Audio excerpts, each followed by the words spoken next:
Hello friend, welcome to RVN study. So friend, आज हम चलते हैं 21 जनवरी करंट अफेयर। दोस्तों, इसमें हमारा पहला क्वेश्चन रहेगा कि 2020 में tree city of the world की मान्यता किस भारतीय शहर को दी गई।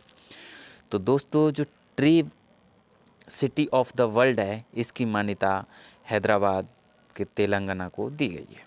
किसको दी गई है? हैदराबाद के तेलंगाना को दी गई है। अब बात कर लेते हैं कि ये tree city of the world होता क्या है। तो दोस्तों, हम बात करेंगे कि द अर्बन फाउंडेशन और संयुक्त राष्ट्र संघ एवं कृषि संगठन AFAO यानी FAO के द्वारा हैदराबाद को 2020 tree city of the world के रूप में मान्यता दी गई है। यह शहरी वनों में संरक्षण के लिए शहर की प्रतिबद्धता को देखते हुए दी गई है। ठीक है।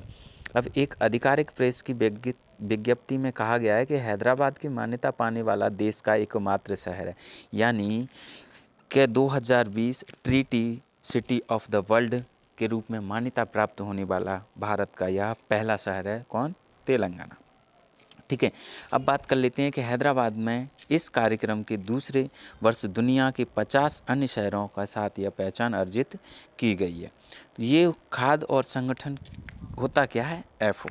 तो FAO की बात करें तो इसकी स्थापना वर्ष उत्पादकता एवं ग्रामीण आबादी के जीवन निर्वाहन की स्थिति को सुधार करते हुए पोषण एवं जीवन स्तर को उन्नत बनाने के उद्देश्य से की गई थी। यानी कि इसका जो कारण है, इसके जो स्थापना की गई है, इसका एक ही उद्देश्य है कि जो पोषण की स्थिति है और जीवन स्तर है उनको सुधारने का काम किया जाएगा FAO द्वारा।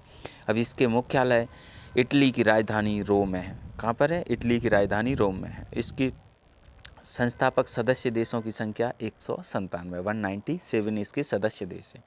तो ये दोस्तों, इससे रिलेटेड इसकी राजधानी वगैरह भी पूछ सकता है कि ये कहाँ पर स्थित है। ठीक है, तो ये कहाँ पर है? तुम्हारे रोम में स्थित है। बात कर लेते हैं नेक्स्ट क्वेश्चन की। नेक्स्ट क्वेश्चन की बात करें तो हाल ही में टोक्यो ओलंपिक का आयोजन समिति का अध्यक्ष किसे नियुक्त किया है? तो जो टोक्यो ओलंपिक समिति है उसमें जो नियुक्त किया गया है, तो किसको किया गया है? सीमा हाशिमोतो। किसको किया गया है? सीमा हाशिमोतो। अब जो सीमा हाशिमोतो है वो कहाँ से है, तो इनके बारे में हम जान लेते हैं कि विंटर एवं समर ओलंपिक में सबसे ज़्यादा बार भाग लेने का रिकॉर्ड भी किसके नाम है? शोको हाशिमामोतो को। ठीक है, तो शिको हाशिमामोतो है वह सर्वाधिक भाग लेने वाली महिला थी। अब हाशिमोतो को टोक्यो ओलंपिक के आयोजन समिति का प्रमुख बनाया गया है हाल ही में। ठीक है। अब जो हाशिमोतो ने 3 बार समर ओलंपिक, जब 1988, 1992, 1996 में, एवं 4 बार विंटर ओलंपिक 1984, 88, 1992 एवं 1998 में हिस्सा लिया था।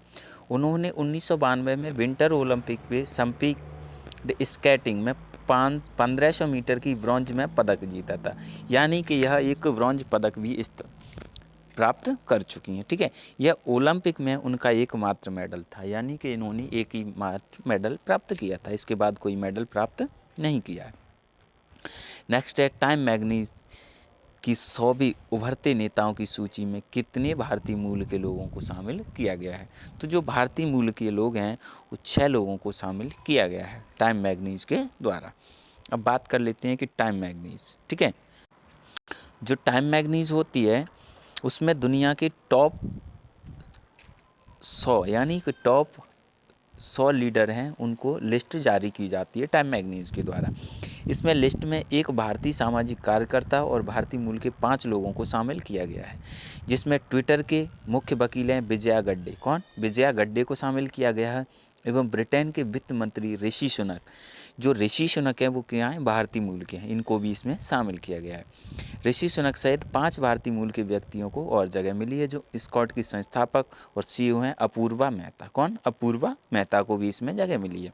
और non profit get us PPI एवं कार्यकारी निदेशक शिखा गुप्ता। कौन? शिखा गुप्ता एवं अपसोलवा रोहन पोवलोरी शामिल हैं। यानी कि जो प्रमुख व्यक्ति हैं वो इनके नाम इसमें दिए गए हैं। ठीक है दोस्तों, अब इसमें भारत में रहने वालों की बात करें तो भारत के जो मेन हैं, जो प्रेजेंट में भारत में रह रहे हैं, वो हैं तुम्हारे चंद्रशेखर आज़ाद भी इस लिस्ट में शामिल किए गए हैं। ठीक है, ये कौन है? भीम आर्मी के चीफ हैं। कौन है? भीम आर्मी के चीफ हैं।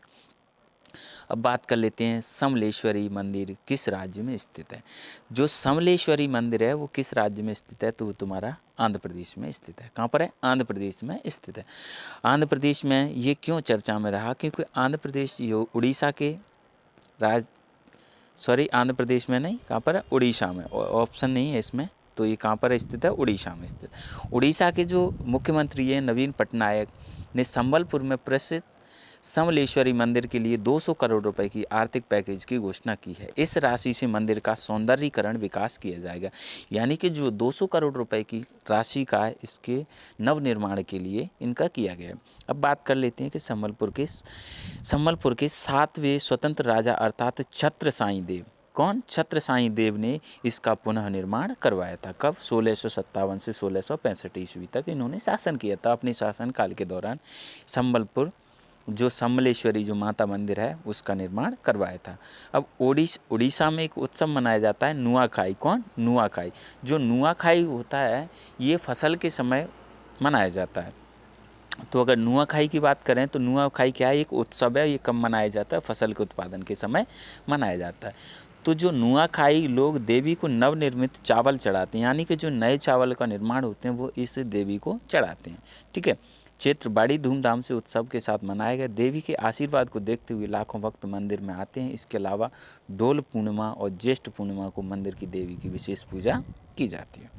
बात कर लेते हैं कि हाल ही में माउंट एटना ज्वालामुखी में विस्फोट हुआ है। जो माउंट एटना ज्वालामुखी है वो कहाँ पर है? अब विस्फोट हुआ है तो सक्रिय होगा, तो ये कहाँ पर है? तुम्हारा इटली में स्थित है। जो माउंट एटना ज्वालामुखी है वो इटली में स्थित है। अब बात कर लेते हैं माउंट एटना के बारे में। तो ये जो विस्फोट हुआ है 3 फरवरी को हुआ है और ये जो ज्वालामुखी है यूरोप का सक्रिय ज्वालामुखी है। ठीक है। सक्रिय ज्वालामुखी, अब ज्वालामुखी तुम्हारे 3 प्रकार के होते हैं जिनमें हम बताने जा रहे हैं कि जैसे कि सक्रिय ज्वालामुखी वे ज्वालामुखी होते हैं जिनमें लावा और गैस विखंडित पदार्थ सदैव निकलते रहते हैं, यानी कि हमेशा ये सक्रिय बने रहते हैं। ठीक है। इनमें से हमारा इटली का जो माउंट एटना है वो सक्रिय ज्वालामुखी है। एक है तुम्हारा स्ट्राम्बोली। स्ट्राम्बोली को हिंद महासागर का यानी